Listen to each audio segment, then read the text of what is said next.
If you've been watching the Democratic primary debates, you'll know what I mean when I say debacle. There are too many people on the stage, too many restrictions, and too many ways for the moderators to lose control.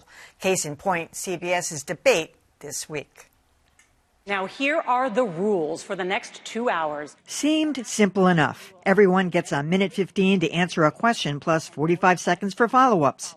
All good in theory. Mr. Steyer, I think we're talking about get to you, Mr. Sanders. Let's talk about it. Can I say something? Look, first of all, that unintelligible grab for the stage went on for 25 seconds. Even admonitions from the candidates themselves didn't seem to matter. the moderator, guys. Senator Sanders? Moderator. Is my turn? But in fact, no one was listening to the moderators. Vice President When they say Biden, that they don't want to be out there defending Senator, Prompting Joe Biden to make this observation. I guess the only way you do this is jump in and speak twice as long as you should. Well, there was one other way to jump in, the old elementary school method. Raise your hand and go, ooh, oh, oh. While much of the onstage antics were out of the moderator's control, some things were, leading some to wonder if more experienced moderators would have done better. After all, as Kermit the Frog might say, it's not easy being green. Ah, it was a little joke, These are two very polished professionals. However, I'm not sure this was well cast. I mean, Nora O'Donnell and Gayle King are great interviewers, but this is not really their milieu. And I don't know if they've ever done it before, maybe on a slightly smaller scale. Usually they have the Sunday morning people or somebody who's got a little bit, Nora O'Donnell can have a tough approach, but they didn't grab a hold of this, and consequently it got completely out of hand. Well, far be it from me to defend moderators. I am always quick to criticize the moderators, and they could have done a better job. But the passions were so high for this debate. This was the last roundup for some of these candidates, and there was an edge of desperation to it. And I'm not sure whether any moderator could have done much better, although I'm sure it could have been done better than it was. I'd still like to see round robins of 2 or 3 people debating at a time instead of these, 7 people up there. We just don't learn anything. I think just because it was what you pointed out, it was a sense of desperation going into it. We expected that there would be a lot of fireworks.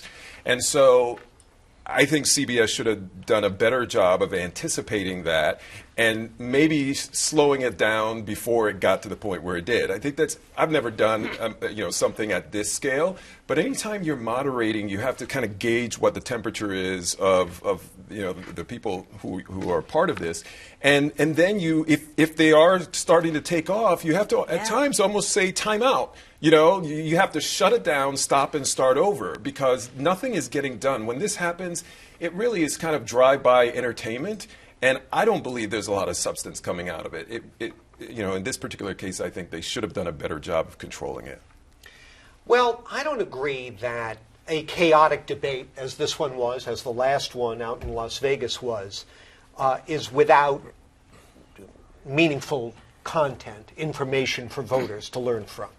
It may be hard to watch and listen to, but you get to see who's forceful and who isn't, who gets Look, whoever the nominee is going to go up against a candidate, the incumbent president, who has proven he doesn't give a damn about the rules of the debate. He'll stalk them, he'll yell at them, he'll cut them off and talk over. Which one of these people does the best job of pushing back against that kind of thing? I agree with David Zorowick of the Baltimore Sun, who wrote a column this week saying, hey, criticize all these debates if you wish. Obviously, there's a lot of showbiz involved, but I think we learn a lot more about the candidates from these debates than we do from these bogus prepackaged campaign appearances. And I would also add the town halls that CNN, MSNBC, I think even Fox did a couple of them. I think those have been good. Provide more information. Yeah, it's one-on-one. So give me a bad debate over no debates. Well, I agree with that. I just think that, at some point, having moderated a whole bunch, and I guess most of you have too, you have to pull back and change. I'm with you, Dan, and figure out, okay, we're not going to get 18 subjects in. Let's stop that right now. Right. Let's consult with each other and realize, let's drop this. And actually, that's a conversation you should have had before.